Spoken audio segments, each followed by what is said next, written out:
What could be more wonderful than cheese, wine, and great food, especially from France? Welcome to GlobeTrotter. I'm Jon Haggins. I'm sitting here on a beautiful day here in Soho. I just love it. I'm sitting with Charles Duke, and he's the director of the Cheese Borough, or the cheese... It's the French Dairy Board. Ah, and you have all these wonderful French cheeses. Yes, it's all about the French cheese here at the French Cheese Board. So tell me a little about the Cheese Board, how they evolved. Sure. So we're currently being financed by the French Dairy Board in France, and the idea behind it is to be able to talk and educate the American consumer on French cheeses. I think a lot of people are taken aback a little bit by French cheese, the prices, they don't know how to pronounce the names, they don't know how to consume it. So we're here to help them and discover new cheeses, maybe rediscover some ones they already know and love, because many people have gone, especially here in New York, to France. And I think cheese is one of those things that's crucial to any trip to France. And wine. And wine, of course. Yes. So we have a little wine? We have a little wine as well that we're going to be tasting. Would you like to try some now? I would love it, yeah. We're Why having not? some red wine. Yes, we're having some red wine from the Languedoc region. Oh, this is wonderful. Yes. Now, is the Languedoc region, is it south or is it... It's, southwest of France. Ah. Very dry region. A lot of sheep herding goes on down there. Right. And we have Roquefort, which is a cheese that's from that region, made from sheep's milk. Ah, yes. Wonderful. Which we'll be trying later on. And we combine it with the pear? Yeah, we're going to be eating it with some pear and a little bit of honey. Ah, yes. So you have that sweet and the sour and the sweet and spiciness of the cheese go very well together. Right. This is a cheese that goes great with some sweet wines, with honey, with jams, things like that. Ah, how wonderful. Yes. So we have some cheese that is a triple creme with a white rind around it, which is a white mold called Penicillium camemberti, which is an edible rind. Right. Also, which is important to say because a lot of people don't know that they could eat the rind. Yeah. I've been to a lot of parties where I see bries and camemberts that have been excavated, and all you see is a floppy rind. But please eat the rind; it's part of the whole thing. It's part of the flavor, the texture, and things that you want to have when you're eating a piece of cheese. Right. And how long does it take to make this cheese? That cheese usually takes around a month and a half. It's not a very old and ripened cheese. Right. In French, the word for ripening is called affinage, which is very important in French because that's what really gives cheeses its characteristics. So depending on the cheese, affinage could be very short, or it could be months or even years. In France right now, they have over 1,300 cheeses. Oh, and there's so many different products, and each region has a richness, a story. Most of the cheeses come from a town within regions, and they're named for that town. Camembert comes from a town called Camembert.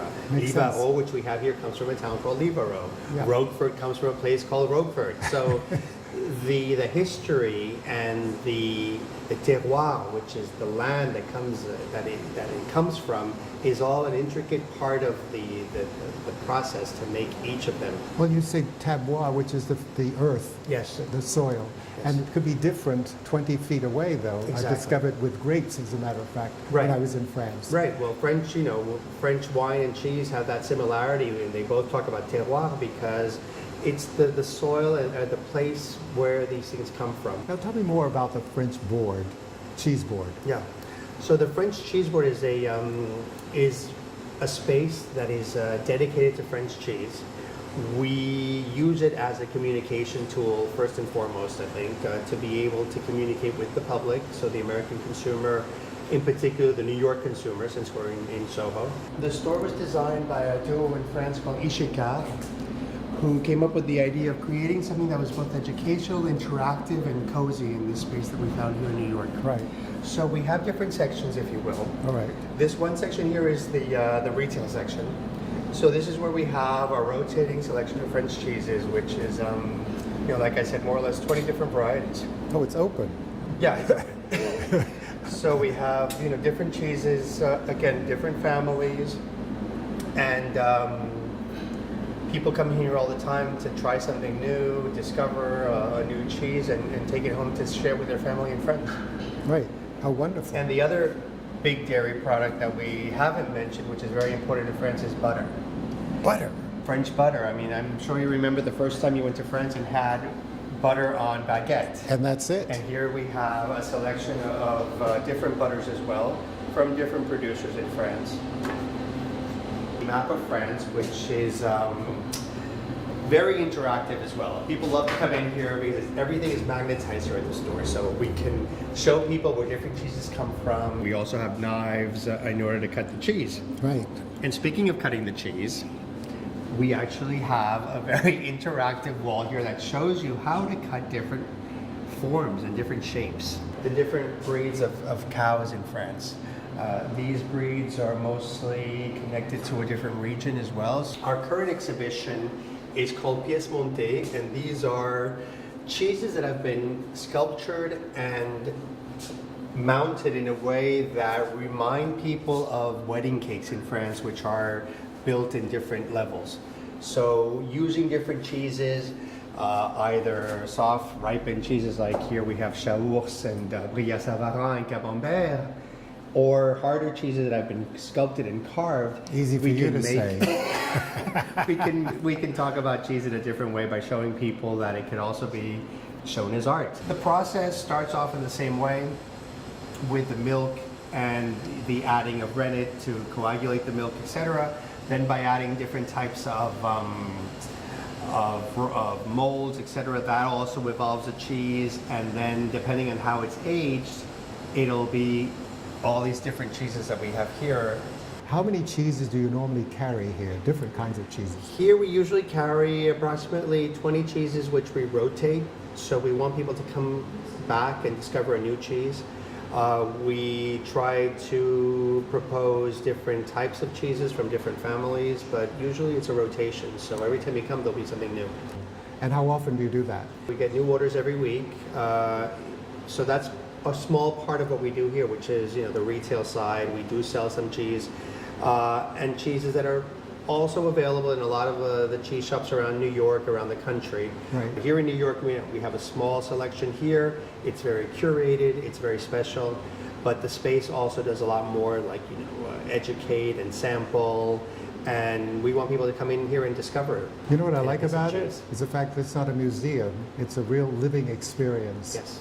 And tell me about some of the other cheeses that you have. We created a small cheese board for you, and we're going to start off with this triple creme. A triple creme is a cheese where we're adding butterfat to the milk. So these cheeses have up to 80% butterfat. So it is a very luxurious feeling in mouth. It's like butter. It just melts in your mouth. And these are cheeses that are very rich, obviously. They cover your tongue. So these go very well with an acidic wine or with champagne, which would cut the fat and kind of cleanse your palate as you're having it. So Right. These are very nice to spread. These are very nice to eat either with savory accompaniments or sweet accompaniments. I was thinking of fruit. Yeah, you can have fruit like figs or strawberries, grapes, Apricots. etc. You can cut it in half and then put a nice type of, jam or... Adds another bite. Exactly. Would you like to taste some? I would love to. Well, here's a knife. I'll let you help yourself so people can see and try some of the rind as well. Wow. And you can use that as a vessel to carry it to your mouth. I think this is one of those cheeses. It's hard to just grab a little piece with your hands because it's very, very soft and creamy. Ah, looks beautiful. It's heavenly.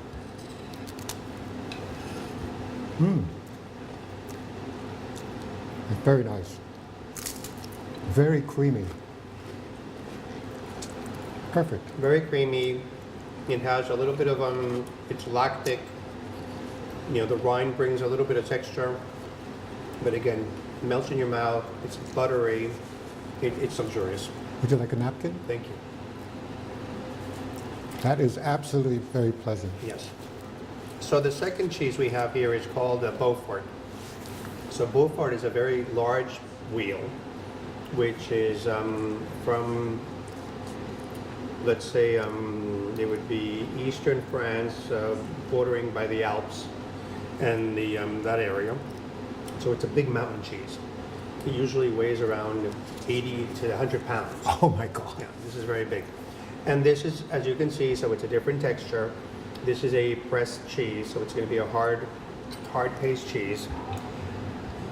And this one, you could actually buy it in, it's very seasonal. You can buy it in 2 different seasons. So you have the spring version and more of a fall version. Again, we're talking about the terroir, and that makes a big difference because during the spring, they're going to send the cows up the mountain to graze. So the cows are going to be grazing on wildflowers, new flowers that have just sprouted because it's springtime. So the flavors are going to be, I think, more fruity, more flowery. You're going to taste different things than you would from a cow that's been grazing in the fall, since in the fall they're eating more low-lying grasses, hay. And now tell me about this cheese, because that's fascinating. Yes, this one's called Livarot, and Livarot is from Normandy. It is a wash rind cheese, so we get another type of cheese. What do you mean by wash rind? Wash rind means that as they're making the cheese, or once the cheese is made, molded, dried, and is ready for affinage, so ripening, they're going to take the cheeses and wash them with a solution. It's usually a brine solution, which is water and salt. And the bacteria is going to create the rind and the flavor, etc. So this one in particular is called, the bacteria around it is called, we call them B-linens, and that gives it that orangey color to the rind. These cheeses are also a bit more pungent. They have a strong aroma, but they're very mild in flavor. These rings were made with, I guess, breeds that were located in the same region where the cheese comes from, and it gave it its own characteristic, and it differentiated from the other types of cheeses in the region. And so this one, they call it the Colonel, or Colonel in France, because it has 5 stripes, like the Colonel would have on his uniform. These are mostly all done in molds. Can you smell it already? It has a strong aroma. Oh! That's due to the B linens. But as you can see, once you taste it, I think it's very mild and creamy. Oh, it's totally different. You just have to close your nose to it. Right. These wash rinds are very strong. Another example is Époisse, which is of the same type of family, but a different region. Époisse is from Burgundy. This one's from Normandy. This is an amazing cheese. I think, if you want to bring flavor and aroma to your cheese board.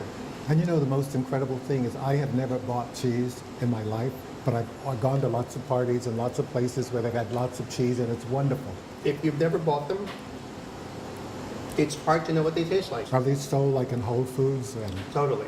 They're all at all the major supermarkets in the area and around the country. And we have that last cheese, which is Roquefort. This one is one of the most famous cheeses in France. It's the king of blue cheeses. It's called Roquefort. So it comes from southwestern France. It's made from sheep's milk, which is different from all these other ones, which are all cow's milk. So this one, as you can see, it's much paler in color. Sheep's milk cheeses will be a lot paler, which is made with the milk in the mold, and once it's put into affinage, it can only be put into affinage in certain caves that are located in the town of Roquefort. Oh. Which cannot, and these cheeses cannot be produced anywhere else. So the entire town is only dedicated to producing this cheese, and it can only come from there. So it's like champagne. It's like from champagne, France. exactly. Yeah. Champagne can only be produced in Champagne. Roquefort can only be produced in Roquefort. And there are only 5 companies in the world that make this cheese, and they're all located next to each other at Roquefort. So the cheese comes in, it's a white mold, and then these metal rods gets inserted into each cheese, and the cheese gets put into these caves, which is what makes Roquefort so special. These caves don't exist anywhere else. And so the caves originally, the story goes that there was a young shepherd that was having his lunch. So he had some cheese curd and some rye bread. And then all of a sudden he saw this beautiful girl in the distance, and he decided to leave his lunch behind, and he went chasing after her, and he forgot about his lunch. And one day, a couple of weeks later, he comes back and he finds his bread had molded. And the mold had transferred over to the cheese curds that were next to it. And that's how Roquefort got started. Today, it's a little bit more scientific. Each company has a different strain of Penicillium roqueforti, which is the name of the strain of mold. Cheese gets inoculated with this penicillium, and so by inserting these metal rods into the cheese, the penicillium goes in and starts growing within the cheese, which is what gives it these wonderful blue veins. So in this particular one, you have bluish green veins that you can see within, on the inside. So some of them are a little bit more spicy than others. Some of them are more mild. This one is one of my favorites. It's spicy. Oh, I like spicy. I love it. Yeah. So this one, since it is spicy, it goes really well with something sweet. So as a vessel, I don't want you to use the cracker. I want you to use a slice of pear that we have here on the side. So I'm going to give you a little bit of the cheese on a pear slice. There you go. And then let me know what you think. If you still think it's too spicy, there's some honey, which also goes very well with this particular cheese. Oh no, it's perfect. This one is creamy in texture. It's spicy, but it's still delicious, and it goes very well with fruit, Perfect. honey, etc. Absolutely, great combination. This has been such a great education. Thank you. I want to thank you so much, and let's toast. My pleasure. And I Thank look you, forward John, to for seeing coming. you again. Thank Chasing Wild Ass. Oh, it's not what you're thinking. It's all about my travel around the world. I have interspersed photos and recipes to whet your appetite and allow you to dream and discover and rediscover these faraway destinations. The title came about while we were in Koch Wild Ass Sanctuary chasing jackasses in Gujarat, India. Chasing wild ass is food for the soul. It's adventure, it's history, it's culture, it's culinary, and it's a lifestyle. Chasing wild ass will entertain you and massage your soul. It's a celebration of life. You have to live every moment as if it's your last. My world is your world, so remember, get up, get out, and travel! I am so delighted to be here at the Madison Bistro with Claude Goudard. And you are the head chef, you are the creator of all these wonderful dishes, and you pair them with great wines from France. Yes, thank you. I'm very glad to having you here.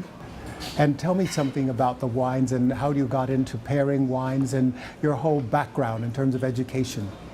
Actually, I'm raised and born in Burgundy. I'm coming from Burgundy, and I love wine. Yeah, and that is a great wine capital. Absolutely. And we are raised by tasting some Chardonnay, Pinot Noir, Sauvignon Blanc, all kind of grapes, beautiful.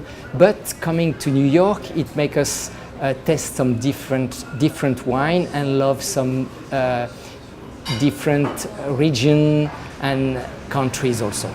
Well, what I think is amazing that in France, even kids drink wine.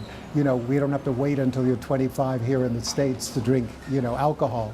But they start with wine. It's just a natural thing, And everybody is so slim and so chic in France. That's true, but I think it's kind of a little cliche of that because we don't give wine to our kids so young. Oh, really? They just do a little test just to get used to the taste of the wine, but we don't make them drink. Make drunken kids. No. But how many wines do you carry here in the restaurant? We will have about 150 bottles of different wine. Some white, rosé, red, and bubbles also. Yes. So that's champagne. Yes, champagnes and Crémant, Bourgogne also, sparkling wine. Right, which is wonderful. I mean, everyone, tell me about your pairings. When you're pairing the wines, how many wines do they pair within a course of a dinner? Some people like to go to one wine from the beginning to the end. And some people like to test different wine with different dishes. Right. And for myself, I like to have to be open and test different wines. Sometimes I start with aperitif, I start with the rosé, and I'm going to switch to the white and go to the red. But sometimes I'm going to do rosé, red, and white at the end. Depends with different cheeses. I love white wine with cheeses. What about dessert wine? Dessert wine, it's very good to some semi-sweet or even sauterne or a sweet wine. I love that too. Sort of top off the evening, which I think is a great idea. It's like a celebration. Absolutely. I mean, champagne is a celebration, and also dessert wines. Yes, champagne is great with aperitif to start with. Yes. Some people like it with dessert, but I would prefer it to start with. I love sparkling wines. I think they're just so refreshing. Absolutely. It's totally different from white wine, just plain white wine. The bubbles they sort of cheer me up, I think. Yes, it brings the appetite, and it's getting you get excited to get some food. Tell me about some of the dishes that you serve here. Madison Bistro, we are a traditional bistro cuisine. Then you can have mostly Burgundy-oriented cuisine, but with a we see also different region of France. When you're pairing, for instance, your cheese and your wines from France, is there a special time that you do this? Or, I mean, when you're pairing, do you normally do pairings with wine and cheese? Yes, I try to work on the season with my ingredients and with the wine. It's more complicated to pair the wine by the season. When you say season, so wines are seasonal, in other words. Is that what you're saying? Yes, some people like to be very rosé on summer and white summer and spring, and some people go on for the red during more winter and fall. But some people are drinking all the time. All the time. What the hell? Let's have a drink. Let's try something. I would like to make you try the rosé from Chateau Tourille. That's good. That's very good. Enchanté. Enchanté. Santé. Santé. Cheers.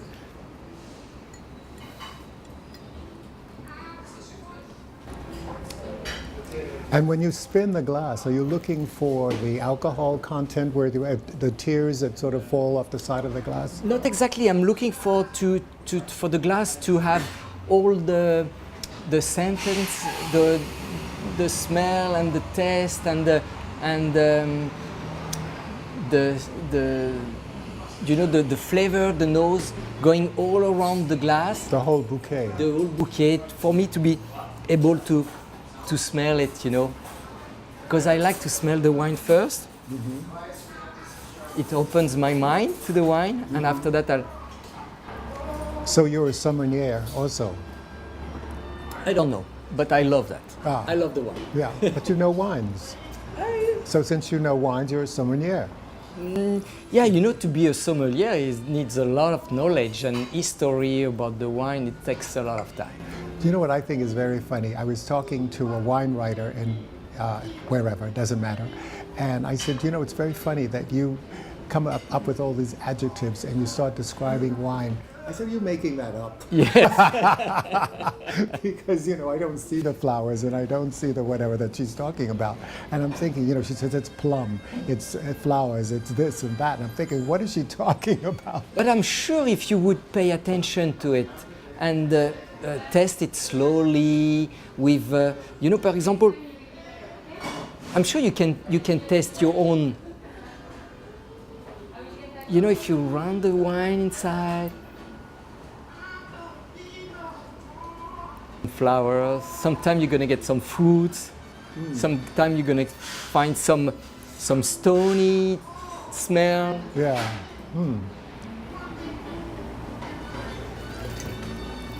It's a very, very nice rosé.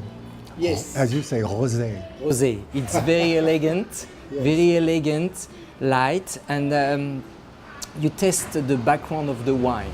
You have some beautiful wine taste behind. Mm-hmm. Some rosé are very light, and sometimes you can drink it like you drink water. You know, it goes down, and you don't have too many sensation. Right. But this one brings you a beautiful, beautiful sensation to your mouth and your nose. And what would you serve in terms of a dish with this? Oh, I would go for kind of salad, shrimps, grilled shrimps, with a little bit of citrus vinaigrette. Right, like an appetizer. Absolutely. Yeah, a good starter. Yes. Yeah, and then from here you would go to what? And after that, from here, I would move to the white. Mm-hmm. I would move to a white with some seafood or maybe some shellfish. But you know, they say nowadays that it doesn't matter. You can have red wine with whatever you want, if that's your choice, as opposed to going with white with seafood, or you know, or red with beef, as a matter of fact. So you can really sort of do whatever you really want to do in terms of your own taste. I agree with that. I definitely agree with that, because I think it's wine is a matter of joy, pleasure, and then if you feel to have some wine, some white wine with some chicken or with meat or whatever, if you like it, go for it. Exactly. Yeah. Because the old tradition was that you'd have white with fish. True. And you'd have red with beef.